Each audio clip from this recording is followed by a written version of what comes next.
Defensively, we won't change a great deal. I may extend a little bit more in terms of not being as compact around the three-point line defensively, primarily man-to-man. I think you win and lose with good, hard, tough man-to-man defense. Combine that with excellent rebounding, and I think you've got the makings of championship teams. The old cliche that you win games with offense, you win championships with defense. It's an old one, but I believe in it, and there won't be drastic changes on that end of the court. Maybe some small technical things, but primarily a man-to-man team. Offensively, have the intent of playing a little faster. I use the term early and late a lot. I like to score early in the shot clock. I like to run it before the defense gets set. If not, then we're going to run offense, and we've been very fortunate that we've been a pretty good offensive team in the past with Frank. I expect that to continue, and the philosophy of we'll be a little 4-out, 1-in motion. Will involve some ball screening stuff as well. But I think we're the major intent is to play a little bit quicker. Well, I've been very blessed because I wasn't going to leave Frank and South Carolina, and most importantly Frank, without it being a great situation. And the community, the college town atmosphere all played into it, but the culture of winning is something that is so important, and it's very hard to get, and it's very hard to find. And when I walked in the interview and saw the president, the head of the board of trustees, and the athletic director, and they're all there on the same page, that was pretty special to me and meant a great deal. Well, the basketball part of it's the easy part. The coaching, it doesn't matter if you're coaching middle school or elementary school. That's coaching and teaching, and at the end of the day, that's what I am as a teacher. The gymnasium is my classroom. The responsibilities are a little greater, but I'm elated. I'm so happy for.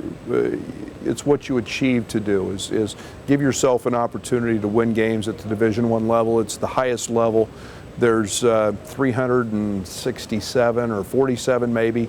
Don't know the exact number of head Division I jobs, and to have one of those, I feel very privileged and very blessed. Well, I think obviously I want to take care of the young men that are here and get to know them a little bit.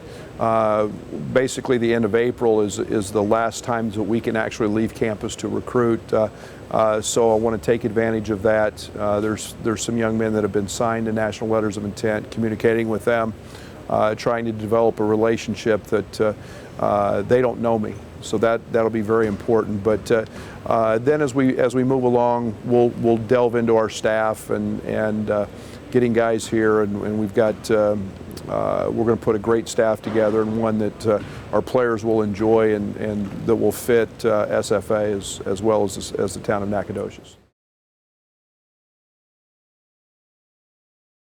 Yeah, I lived in Texas, and I've recruited East Texas a lot, and then I was obviously very familiar with SFA basketball.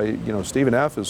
has been at the top of the league standings for a number of years. So, I think I knew it more on when it came time to schedule the teams not to play. And when you're at Kansas State and you're at South Carolina, you want to avoid these teams because they're good and they can beat you, as that's been proved over the last few years. So knew of the program and knew of the success, and very familiar with the Southland, and and that's it's a good league, and it's something that is continuing to get better.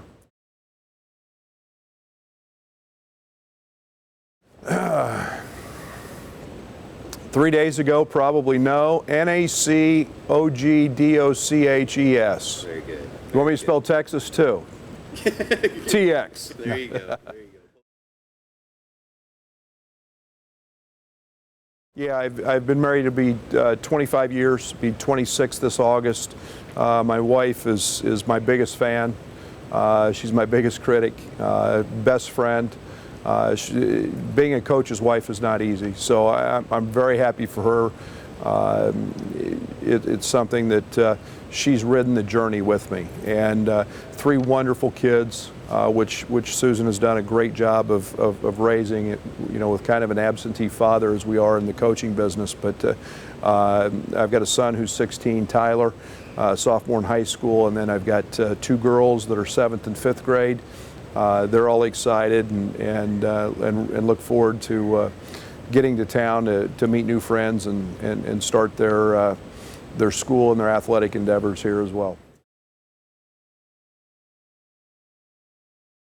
I love to golf. I'm a big reader. I read a lot. I try to do things now as I've gotten a little older that involve my kids, whatever their needs are at that time. But I enjoy golf. Golf is thoroughly. I enjoy working in my yard. I'm a guy that loves being outside when I've got free time. But I don't have a ton of habits. Maybe that's bad. But I'm a guy that loves people, loves being around people, and interacting. And golf's a good way to do that. And it's something I enjoy a lot.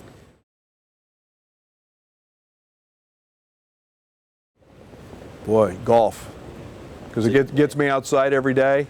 I think I could take my handicap down about 6 strokes, but no, it would probably be golf. If not, not that I ever played tennis, but Susan played tennis. It'd probably be tennis. Chocolate. Right-handed. Any James Bond. All.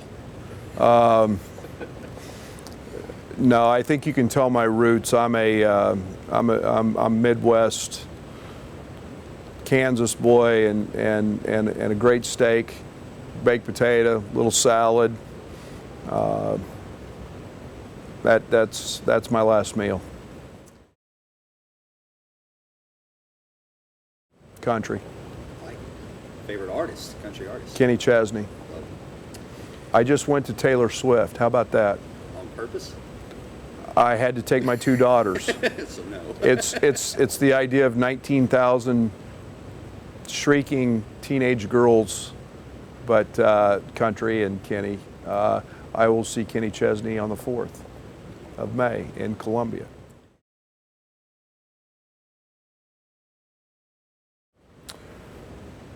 I'll give you 2. One was as a player. Every single time I was afforded the opportunity to run on the court in Ahern Fieldhouse at K-State, it was a sellout. It was the loudest building to this day that I've ever been in. I remember those memories vividly as a player. As a coach, our double overtime win in the NCAA tournament against Xavier. It's one of the greatest games ever played in the NCAA tournament history. That game we'll always, I'll never forget it.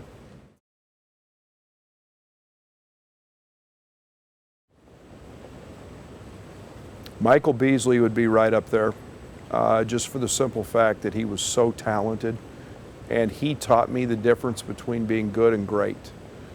His passion and his work ethic were off the chart. Another one was Jacob Pullen. Jacob was a young man that wasn't highly recruited, but became Kansas State's all-time leading scorer, and a lot of the same reasons as Mike. He was a great listener, and just had a passion to be great.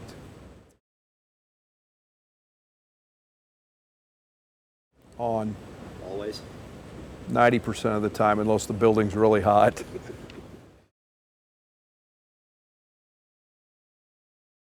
Twitter. Do you remember your handle? Brad. Coach Brad. Coach Brad SFA. Yeah, I do now. You use it often? No, I look at Twitter often. I don't tweet a lot. Okay.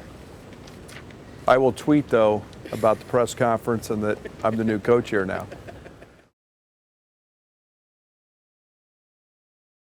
It's a dream come true, and it's hard to put it's hard for me to put words to my emotions because I'm so happy, and yet there's a lot of work to be done. I'm a grinder. I've always been a grinder, and now that this is over, we can settle down a little bit and start working on the task at hand. But it's hard to put my emotions in words because I'm very happy, and yet I'm very sad because I leave a great group of guys, and they're going to win big at South Carolina, and it's something that I'll miss those guys, working with them every day, and their laughter and their ball busting, and it was a fun environment for 7 years.